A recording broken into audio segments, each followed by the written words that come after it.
So we're talking about decentralized social versus Web3 social. We have Fiatjaf, who is the protocol author of Nostr, and who is joining us from the metaverse, from online, I believe. I believe he's back there. We also have Wouter, a Nostr researcher. Limone.eth, the founder of ETHRome. Eric, a distributed networking engineer of Codex. And Shane Gaffney, the community lead at sending.me. And then we have our moderator is Suji. Suji, would you like to take it away?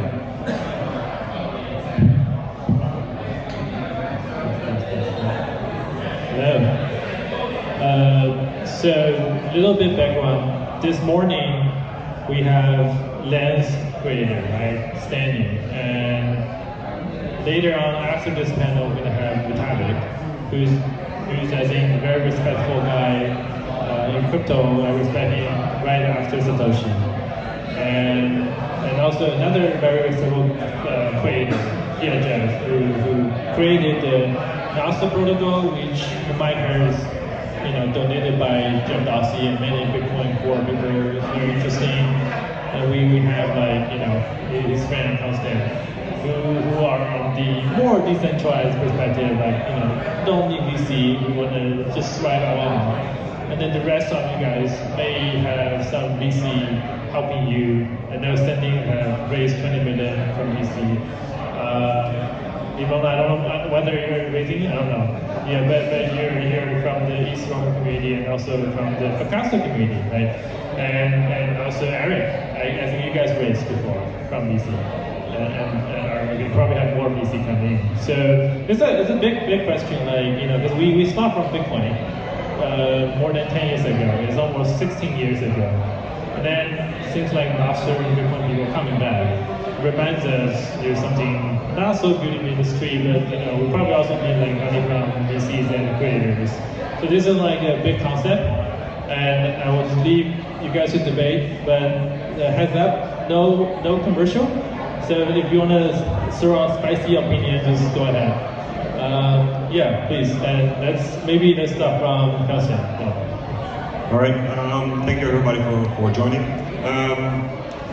I think you introduced an interesting frame that fundamentally these three people have something to sell,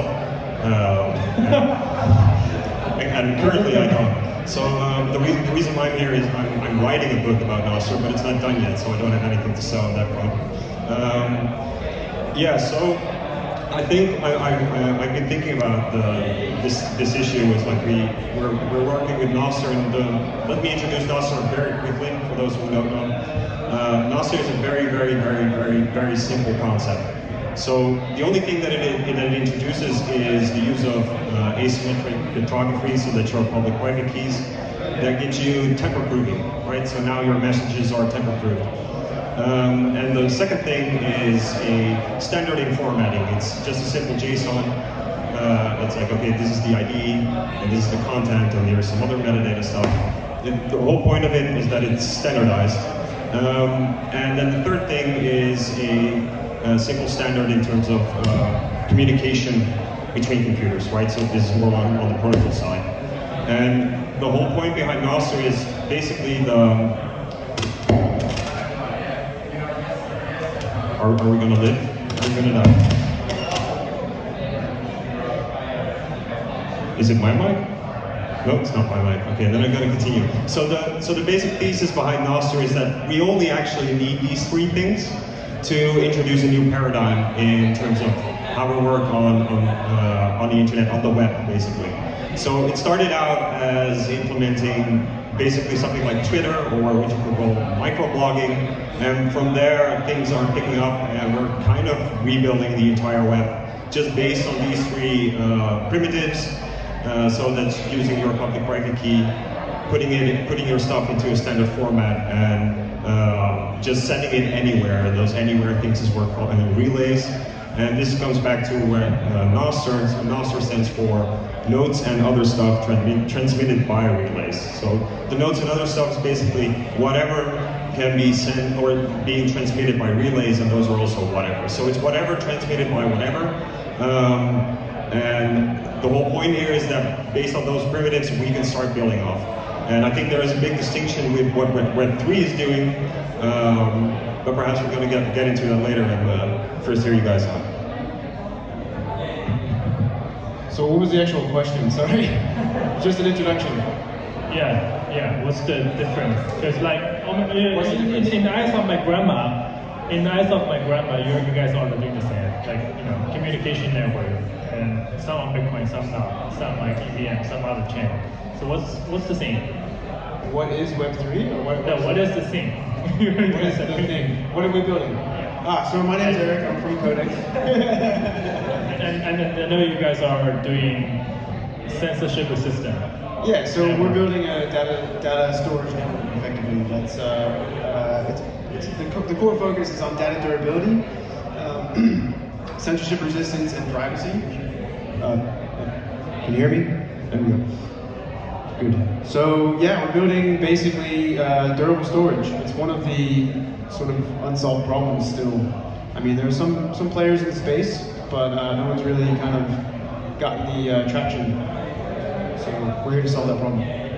And speaking to Nostr, I was actually thinking like that's still it's sort of one of the core tenets of the internet. Data storage is it's super important. You can't really have any applications without data. So it's everywhere and it's pervasive. And if you want to have a truly decentralized anything, you really need to make sure your data is truly decentralized. If you want to be censorship resistant, you got to have data that is truly censorship resistant. So Codex is here to solve that problem.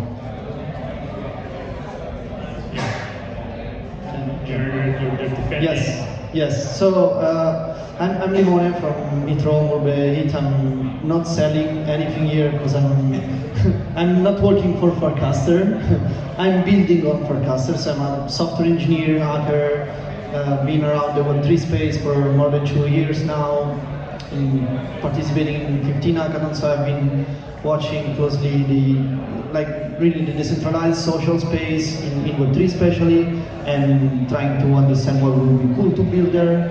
So in many ways, I'm not associated with Forecaster directly, but I love the protocol and what they're doing. And even if they are VC funded, of course. and really interesting, to see how this. There's a lot of people now trying to tackle the same problem of social networks in Web 2 now, with different approaches: community-led, not community-led, protocol-led, product-led. So very different strategies, let's say, and tactics. And I don't think the social media protocols, decentralized Web3 ones that we are talking about today, are fighting with each other, but I think that we are all together trying to fight with the Web2 social and all the decentralization issues that comes with it. So really curious to see what are the benefits of one protocol with respect to another, and also thankful for being here and learning more about Nostr, Codex, and Sedimental. Sending a little bit of background. I know the CEO of Sending was very OG in Web 1.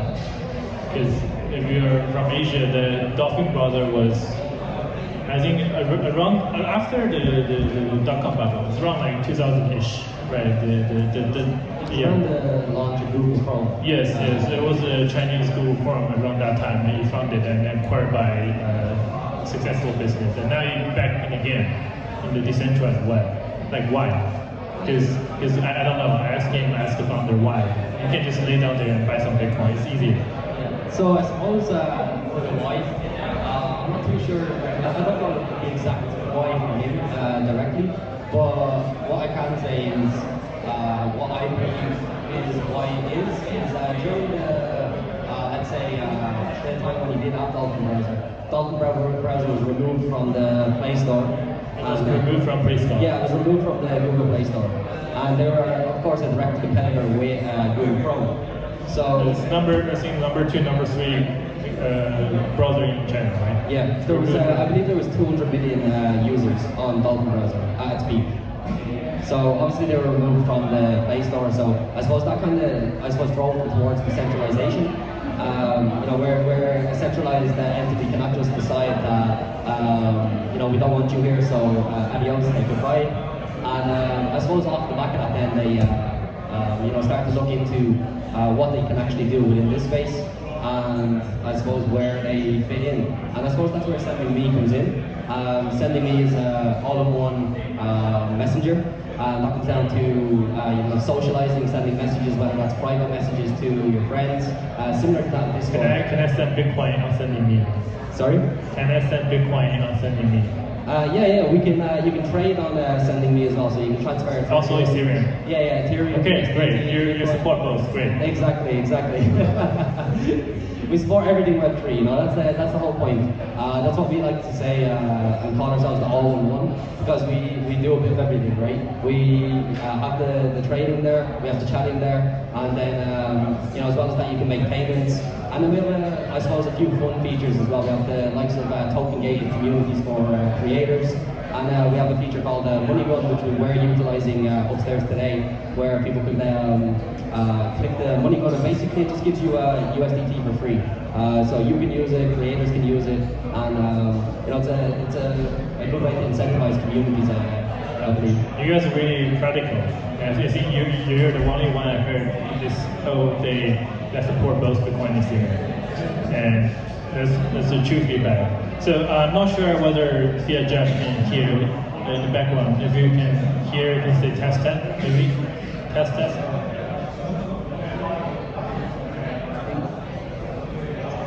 From the I think he fled. He abandoned me.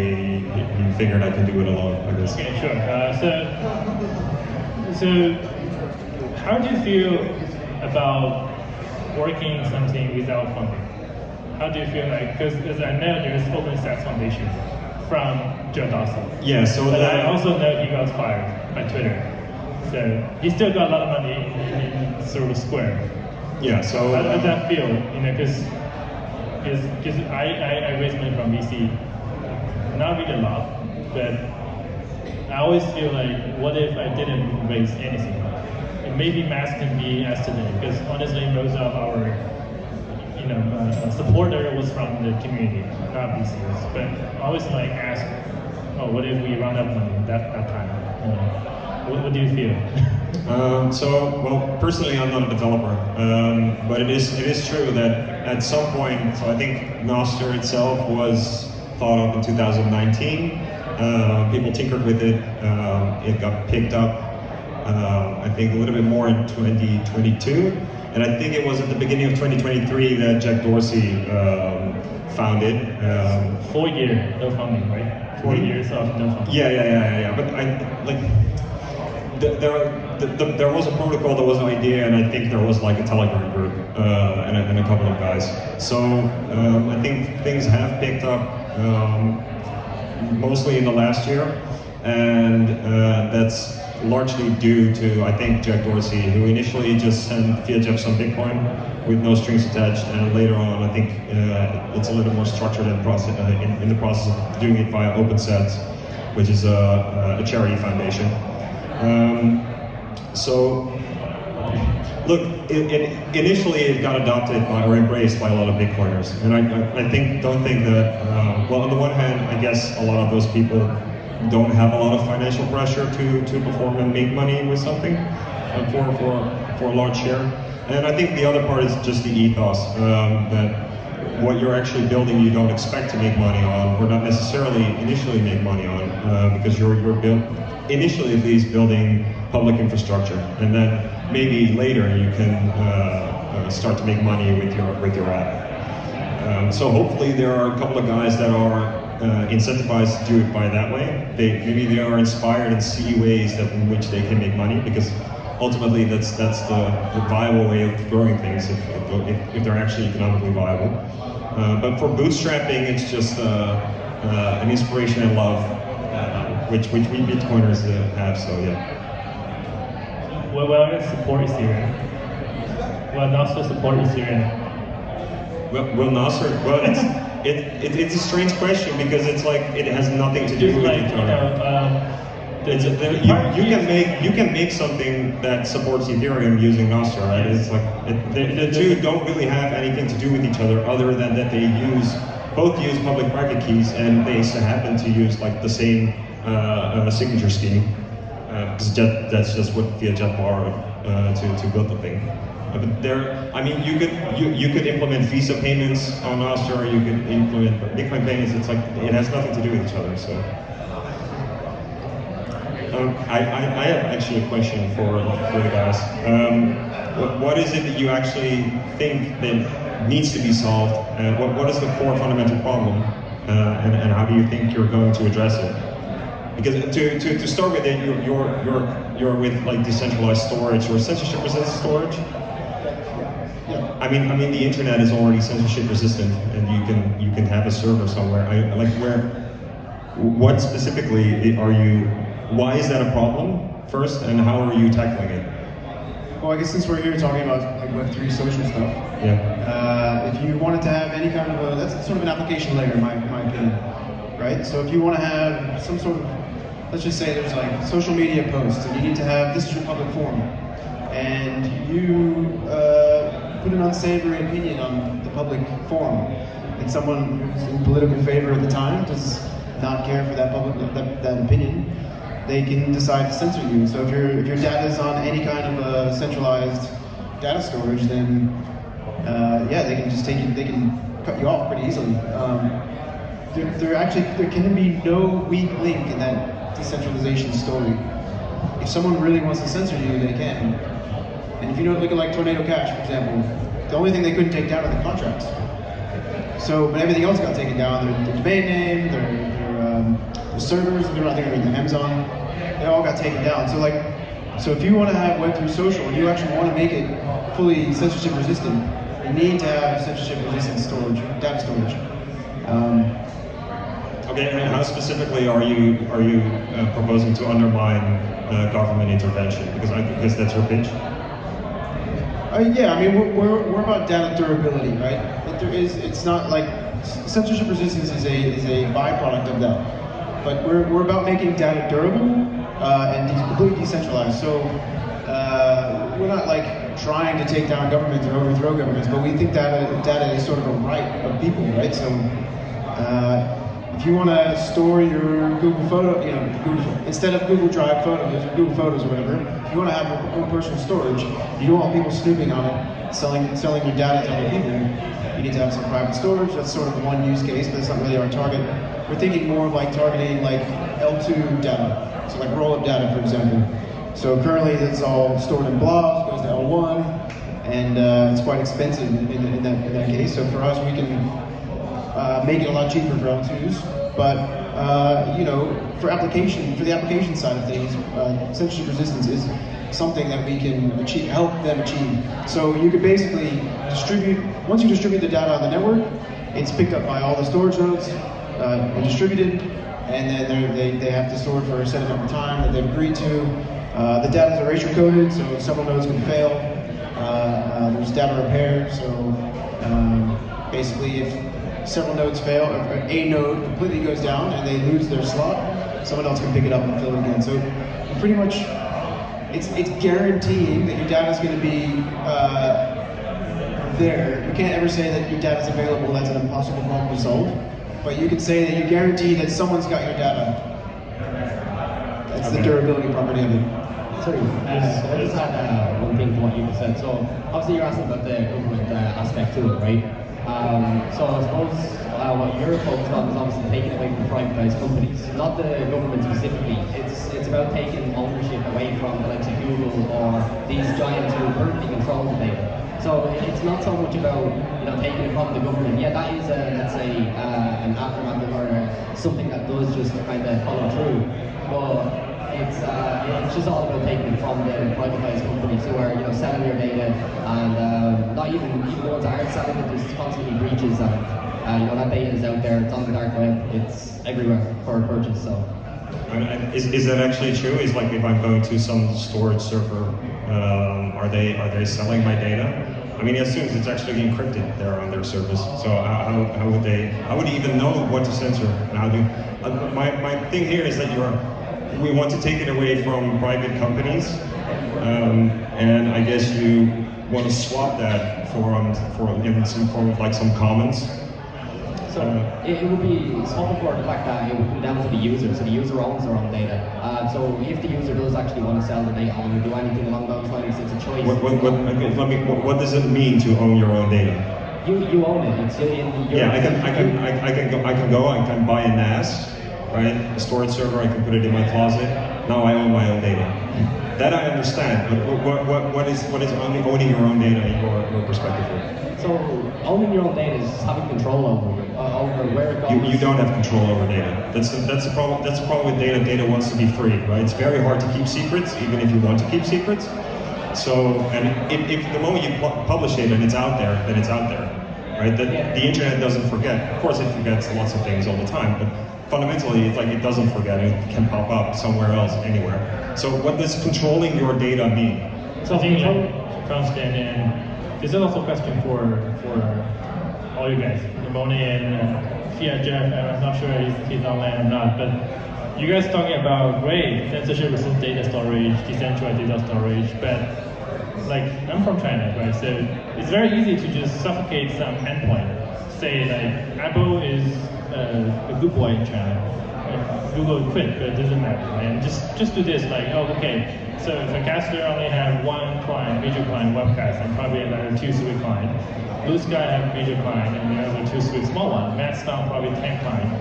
Nostr, I think it's between 5 to 10 clients, right? And just remove all these clients from all the major companies and just sue Microsoft and tell them to remove the code base.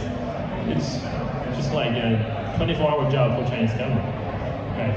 How are you going to do that? Like, you maybe have the code base still decentralized stored somewhere, and you may be able to still tip people with stablecoin or zap people with like Bitcoin, but then you're not going to be able to grow. Or the channel is kind of like closed. This is huge. I mean, like honestly, I mean, Web3 social for many years. We've been trying to do decentralized storage at first. Then we figured out there's IPFS, there's other guys, and I love these guys, and also Codex doing a great job.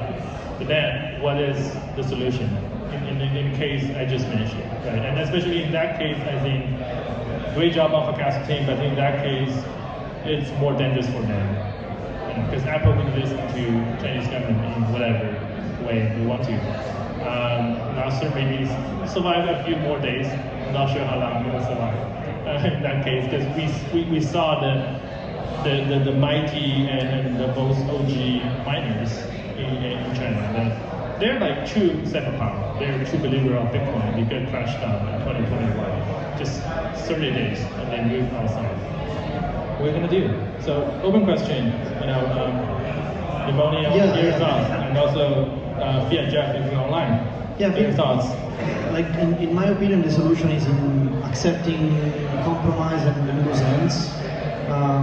Even talking about like censorship resistance or decentralization. In the end, you also want that people like are able to use like these new social networks. And at this moment in time, like if you don't compromise on some of like these values that we all believe in, it's very difficult to get adoption. And what I like indeed about Forecaster is how they are pragmatic in what in how they started the protocol, in how they evolved the protocol, and it doesn't matter that like these nodes have like all their data like public with all the content and follows and everything. And that maybe these nodes are even hosted on, I don't know, AWS, like 60% of them. I don't even know like what's the percentage, but this is a problem also like for Ethereum, for example, in general. Because the most important thing is that, okay, like at some point AWS or like some other providers that are the loose ends or the bottlenecks in the system, they can cut our like communication. But as long as I'm able as an individual to get that code and running in my own place, and some people can connect to it and start communicating even through that single node, I think there's no issue and there's no point in you solve it.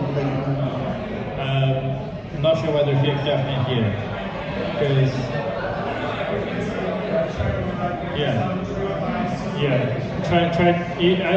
I'll let him try to speak.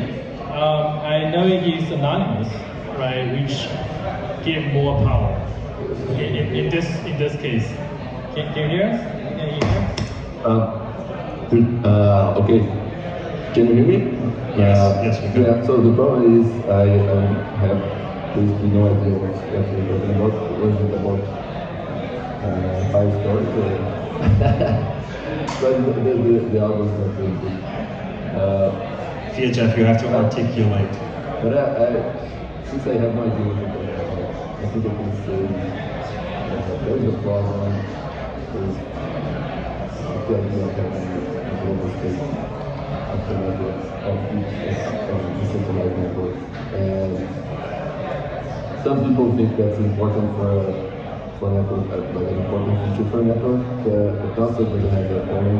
So, I mean, Nostr doesn't try to solve the problem because it's not possible to solve that problem without having a central actor that controls everything. That applies to file storage also and everything. So, if you try to solve that problem, and if you wanna have a network that has all the content always available, 100% assured that you have all the content, then you're not talking about the real world. You're talking about a closed garden controlled by someone that decides what goes there.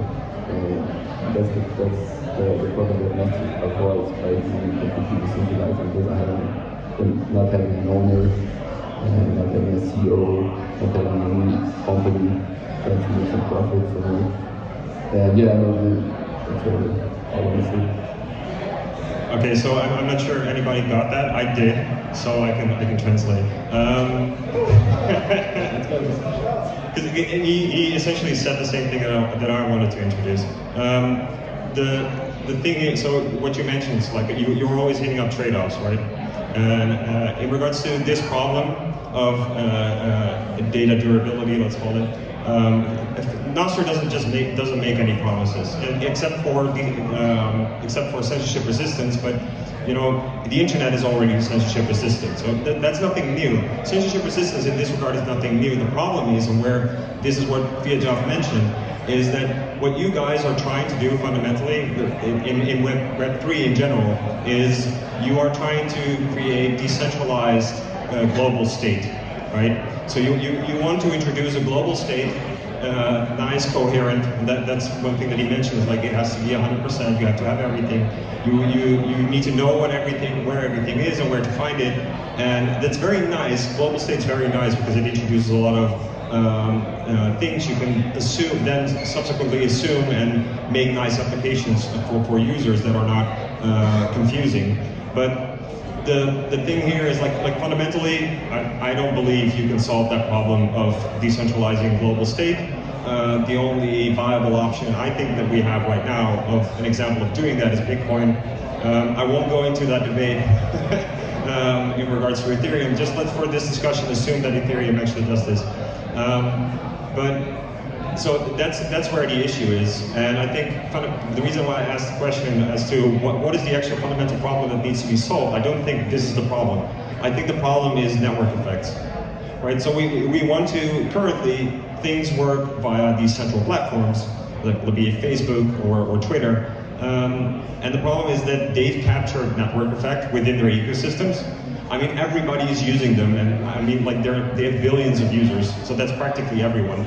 And that is the problem that we want to solve. Like, how do we capture network effects? How do we actually get everyone to use this thing, but being freed from those platforms and all the subsequent problems? So, like, the problems are is that you don't control your identity. They could technically post in your name, they don't, but they can technically do that. And there's censorship. There are all these problems with big tech that everybody understands, hopefully, or at least to some extent. So that's the problem. We want to be free from those platforms, but we want to retain network effect because that's why they got so big in the first place, because that's where the added value is, right? And the way Nostr does it is just by introducing interoperability. So that's the only thing that it does.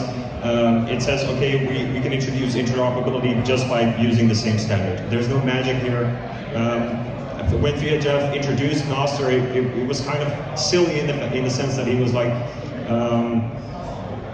I'm not sure if somebody else thought of this before because it's so obvious and simple, but apparently it wasn't.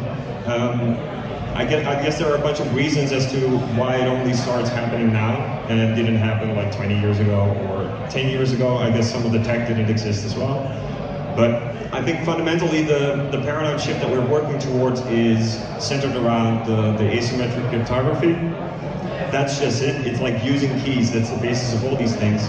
Keys are terrible, but they have a lot of upside in giving us this sovereignty online. But they're very terrible to use, and I guess that's the fundamental problem that we're dealing with, like how we're going to make them user-friendly. But I guess that's the problem we need to solve. We need to solve the interoperability and not try to create these decentralized global states, because I personally think it's a dead end. And what Fiatjaf mentioned is like you're going to end up creating your own walled garden eventually.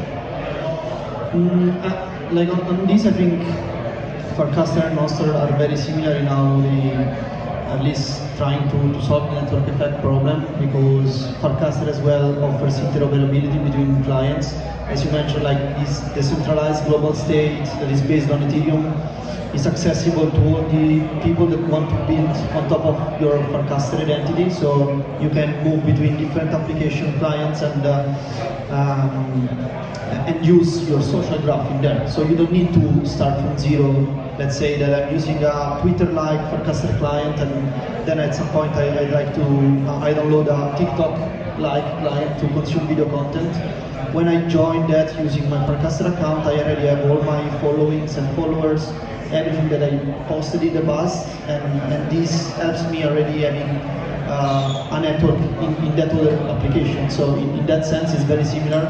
What I think it's I'm missing maybe from Nostr, or where I think that Farcaster is being more successful is that being it connected to the Ethereum network, it brings a lot of like more data attached to that same identity. And this means that you can be interoperable not only with other Farcaster clients, but with a lot of different other applications. That can be chat applications using your Farcaster identity, just because it's tied to your Ethereum address, or interacting with a smart contract, or anything that you build on Ethereum. It's compatible with Farcaster because Farcaster identity is based on an Ethereum smart contract. And so this opens a lot of like use cases and scenarios that I believe Nostr is missing, because it's somehow in its own bubble, even if it's using, again, like keys like Farcaster to send messages. And Farcaster, thanks to these like small clients that are popping up, that are even like venture-backed, they are being able to abstract that complexity that we were mentioning about using the keys. So Farcaster signers inside mobile applications that allow you to post without even needing to have a wallet, because you can use Apple Pay to have it set up, or fund it with a USDC or whatever. But the tech in that side of things is already prepared to offer simple use of these keys. Okay, but when you mention it's like the integration of other applications and smart contracts and whatever, all these things, that's just signing things, right? Isn't it? That's the action you perform as a user to interact with another app or a smart contract or whatever. Yeah. All you're doing is just signing a thing and then presenting it to the other thing, like the app that you're using. So anything that uses keys can interact with all these systems. There's what other integration is there than I'm capable of signing?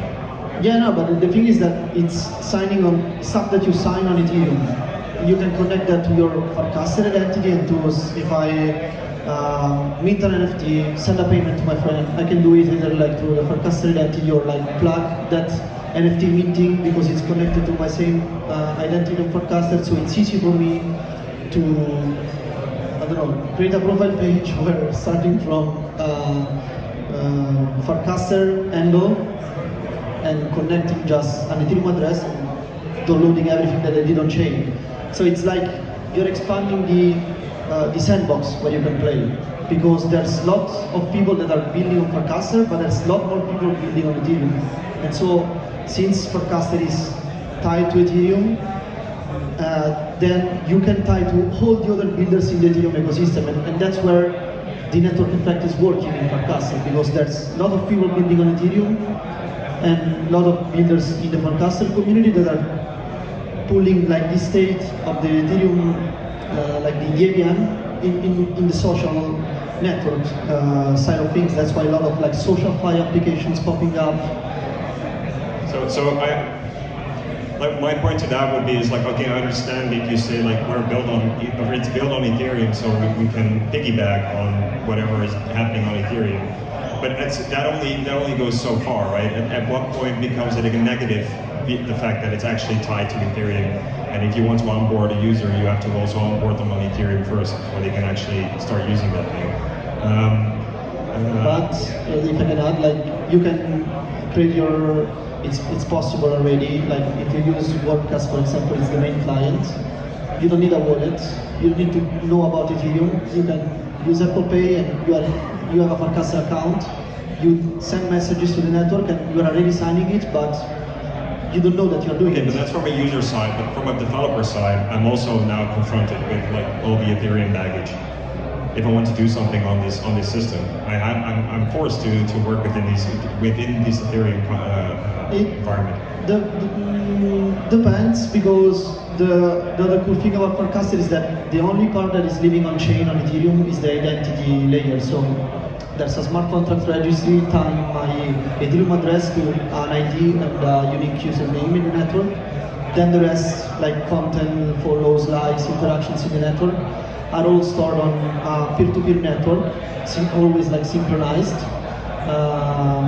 So there are like more than 10,000 Farcaster apps synchronizing the state of messages being shared and signed around the network. And this is very lightweight because you don't need to care about Ethereum. You're just signing a message and sending it to the network, like what you do with the Nostr and relays. It's just a different way in which the network synchronizes itself. So okay, well, this is important. There is no synchronization in Nostr, right? There's no global state. There are no promises in this regard. And also, I want to mention is that fundamentally, you could build Farcaster using the Nostr standard. There's nothing actually inherently stopping Farcaster of just reworking and just, okay, now we're going to use this JSON and this key scheme, and we're going to build this Farcaster thing on top of it. And I guess that's the fundamental point, is that whatever Web3 ambition you have of introducing global state, go ahead. I personally I'm not so confident in whatever you're doing, but if you're going to do it, just use Nostr, because now you're also interoperable with all the other stuff that's actually happening. So I think the sending team should do that. You guys are both Bitcoin, Ethereum, whatever chain, right? Why don't you do that? You guys should do that. Why don't we go over onto Nostr? Yeah, I mean, you guys even know how to build a browser.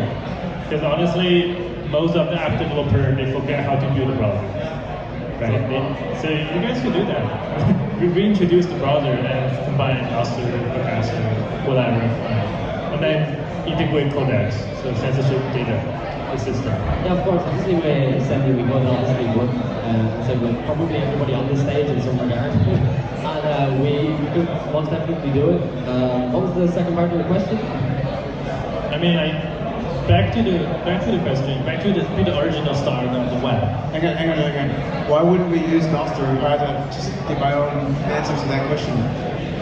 One of our other companies that are under the same umbrella as us from the IFT is Waku. So it's a messaging protocol. So they're they're very generic in the sense that they're not tied to any chain. It's completely private messaging. They use keys. They even have things like RLN to prevent spam, things like that. So if I use Waku, I can let Bitcoin talk to Ethereum. I'm sorry? If I use Waku, I can let Bitcoin key talk to Ethereum key. Yeah, so Waku is just a messaging protocol. So any key to any key. So yeah, they have their own key generation. Yeah, I'm not sure. I'm not on the Waku team, so sorry. There are some guys out there, but yeah, I mean they use their own keys. I don't know which cryptographic primitive they use, but yeah, it's you can basically encrypt messages, send it. Think of it like a product that you're building. Get a chat room, get a bunch of people chat in the chat room, and and then you want to send the message to somebody, so you encrypt that message, everybody's private key or public key in the chat room, send it off, and they can decrypt it. Yeah. But it's way more complicated than that. There are relays. And so one of the main problems actually that Wouter faced early on was what happens if you go offline. So if you're trying to get your messages and you've been offline for a day, 2 days, someone has to store those messages in a mailbox. And so, okay, for how long can you store it? And why would you store it? What's the incentivization for you to store it? No, this is important. Nostr is not peer-to-peer because peer-to-peer doesn't work. Okay. So, Okay. I have a question for you. Like, there have been so many attempts throughout time on building fancy peer-to-peer things, and they just don't work. I mean, there are a couple of nerds that start to use them, but they don't scale. People don't use them because you're going to run into all these issues, and that's exactly why Fiatjaf introduced just relays. They're going, I'm just going to introduce dumb servers. And you can use a big dump server, you can use 5 smaller dump servers. I don't care how many dump servers you're going to use, but at least we know that servers work, right? And we don't have to trust the server for a lot of things because we have temper proofing for our messages. So we only trust them to store things, right? And if I trust you a little bit, then I'm gonna find somebody else who I trust more. You trust them to store it, but for how long? And can you guarantee that it's going to be there? I don't care. Maybe. Well, maybe you were trying to receive a message on the other end, and you really wanted that message, and then yeah. So I'm gonna find, for that use case, I'm gonna find Bob, and Bob has a large concrete building. It's like a bunker, right? And he's like five guys with machine guns outside, and he's like an ultra redundant storage server farm. And Bob's my guy. But if I want to make sure that I get my message when I get there, I go to Bob. And I pay heavily for it. And so that's a market, right? By the way, So those are the trade-offs. Those are the trade-offs that were discussed, right? It's going to be expensive. There are not a lot of Bobs. But by the way, if you've ever been to the Coinbase, early stage Coinbase, like cold storage, that's the Bob thing. Because I've been there, it's like the early stage Coinbase actually is the Bob with the cold wallet. It's all money there. And just different Bob. And then they become the exchange. Underground cables are accessible. So your Bob... If you really want to get rid of somebody's internet connection, they use ham radio. Oh, right, yeah. You need a string with the cup. And then you can... Alright guys, because Vitaly just arrived, and I will just... We'll give you like few more minutes, but like the last thing I want to say is like when I tell my grandma I'm in decentralized social around 10 years ago, 2014, 2015, it's like, oh, the Bitcoin thing. No, it's not Bitcoin thing. It's like, oh, I know you guys have smart contracts. No, it's not even Bitcoin. Then after a few years, I talk to my grandma again and say, oh, like actually Jeff Dorsey endorsed something with you. So, oh, you guys work with Blue Sky. No, not Blue Sky. Oh yeah, another thing with Blue Sky. It's not just Nostr is also what we do. And then, it's getting more and more complicated. Now it's like no way to tell my grandma what I'm doing, like decentralized social versus social. And then there's no single decentralized social app besides Mastodon across 10 million users. Nostr probably 2 million. Gaffney probably 500,000. Lens probably also 500,000. And if you look into Arweave and IPFS or data storage, the real people on it was never across 10 million. The only difference is Mastodon, and it was a lot of luck because Donald Trump was on that. So what's so common? It's been 10 years since my first conversation with my grandma in decentralized social. It's been 10 years. So I want to comment on IPFS as well. I think it's just all too common that people at the application layer say, oh, I'm going to store something in IPFS. And they're like, oh yeah, it's decentralized, it's totally, I can get my NFT metadata on IPFS, but there's no guarantee that data is ever going to be there, because there's no reason for anybody to store that data. You need to be incentivized if you want to have people actually care about your data. They need to get paid for it. But I just wanted to say, so Status, I don't know if you guys remember Status. Yeah, I used it on my phone. Back in 2017, they started building the Status app. The Status app is effectively supposed to be like a WeChat with Ethereum integration. It's supposed to be like your entrance into the Ethereum ecosystem.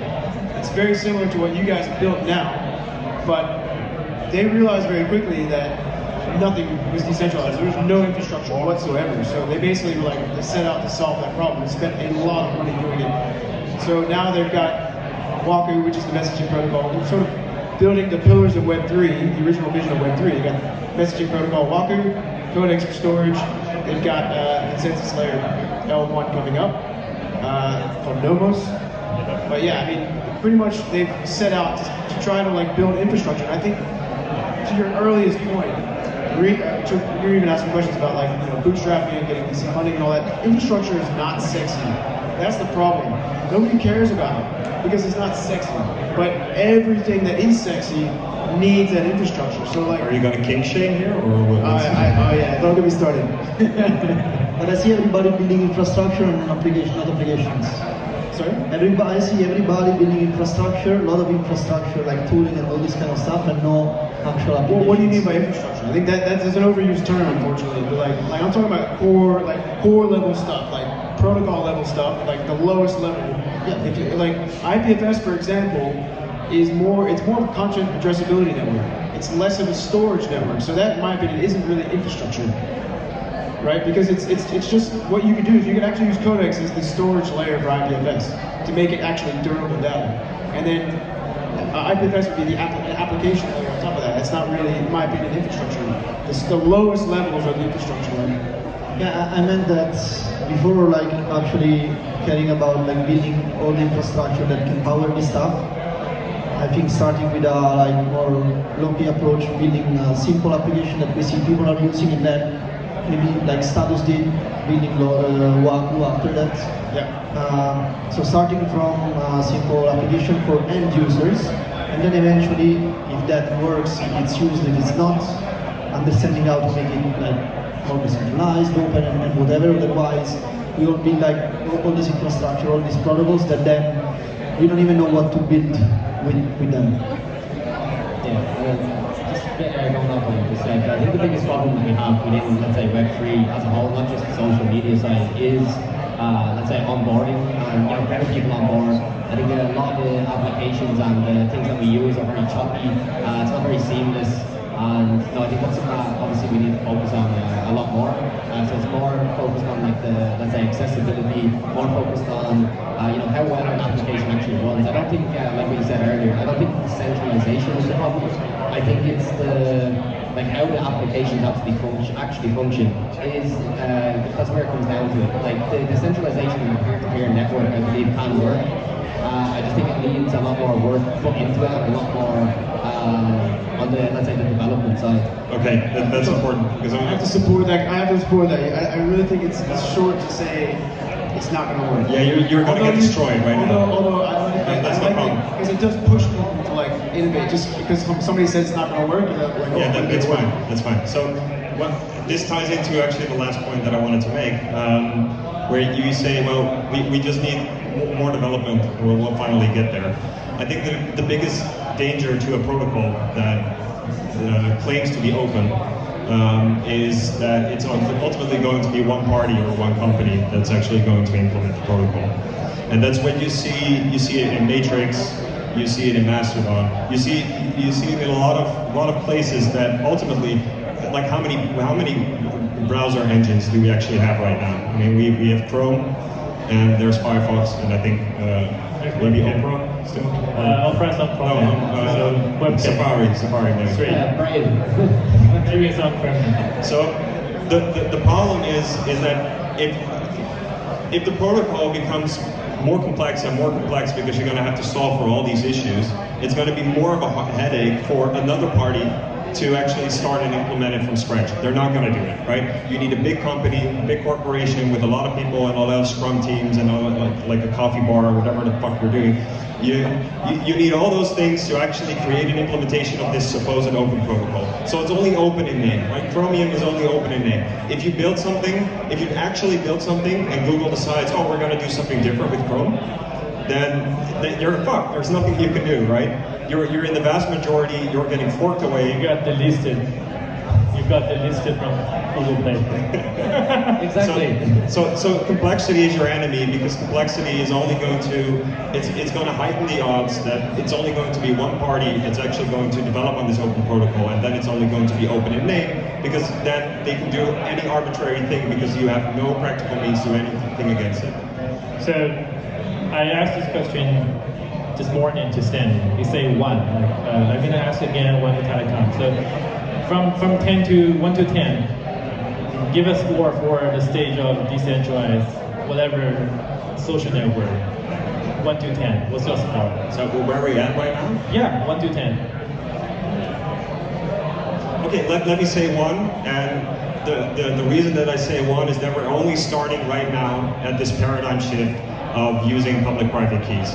And actually integrating that in our society is going to be an intergenerational thing. So you can make the UI as fancy as you want. There's going to be vast amounts of people that were never going to use your app because they don't get public-private keys, but their kids will, right? So maybe cool down from this perspective, maybe cool down on the expectations that you have on adoption, and realize that we're actually doing a fundamental shift in how we're doing things, and we're only at the start of it. So that's why it's so 1. Eric, 1 to 10. Yeah, I don't know. That's a hard question. I mean, I don't know, 2 or 3. Like, remember, like, cloud computing? Everyone's like, oh, yeah, you guys can spin up a server with a click of a button. You're like, man, imagine that, that'd be so cool. And that was like, it took like at least 10 years, and there were like huge companies working on that problem, right? So like, probably longer than 10 years, I don't know. But like, I think like if we were to get that kind of money, and then it would accelerate the development. But I just think that we're not there yet with that much money, that much investment. Maybe, I mean, there are a lot of inherent issues with decentralized networks. We all know that. That might be part of the problem. But once we start solving the core layer stuff, if we start getting the infrastructure right, it's going to allow, it's like just tooling. Basically, people are going to be able to use that to create bigger and better things. It's just going to accelerate. You know, it's not going to be linear. So I think, yeah, I'm hoping 10, 15 years, buy Bitcoin, buy Ethereum. Yeah, you want it. What's 1 and what's 10? 10 is like the stage of Facebook, WeChat. No. Like 1 is, I don't know, like 0 is like if I think about adoption, of course, like 1, 2 maybe. Okay. If I think about technology and how like it's shaping up, like the whole ecosystem and all these protocols coming up, it's maybe a little higher, I don't know, like 3, 4, but I'm expecting more people getting inspired and motivated to build on top of ideas and even code that these protocols already built. Sean. Yeah, I'll have to go with something similar, in around the 3 or 4 range for social media. Like that's the only thing you guys are able to reach a consensus. Yeah. It's like 1 or 2 or 3. That's why, like, I think we're all in agreement that we're in the very early stages of this. Like, I don't think anybody can argue with us on that. Like, we are in the very early stages. The tech obviously is you know, it's there. The infrastructure is being built, and I think over the next let's say 10 years, we will see a huge kind of rise in it. And I suppose if you ask me the same question 5 years from now, you know, maybe I look at a 7 at that point. But yeah. You mentioned like the only thing we reached consensus on, but I think in my opinion, having conversations and being in an open forum is extremely important for innovation, and that's also the reason why you can't be censored. I mean, maybe peer-to-peer are going to work. So you need to store your data in a censorship-resistant manner, because otherwise, how's everybody going to, in the future, going to hear all of your arguments? They're only going to hear the victor's arguments. Yeah, so you have a way to store it without censorship. Great, thank you everyone here, and also thanks for Fiatjaf. That I think his last sentence during his like audio is like, you say no CEO, no company, and I think, you know, we eventually we're gonna have no CEO, no company. But like the current state, we still have some CEO just to pay the salaries for employees. And great, and it's nice to have you guys. It's a rare situation to have all you guys here from different protocols, different opinions. But we are here agree that we are on like 1 or 2 stage for decentralized social network. All right, thank you. Thank you.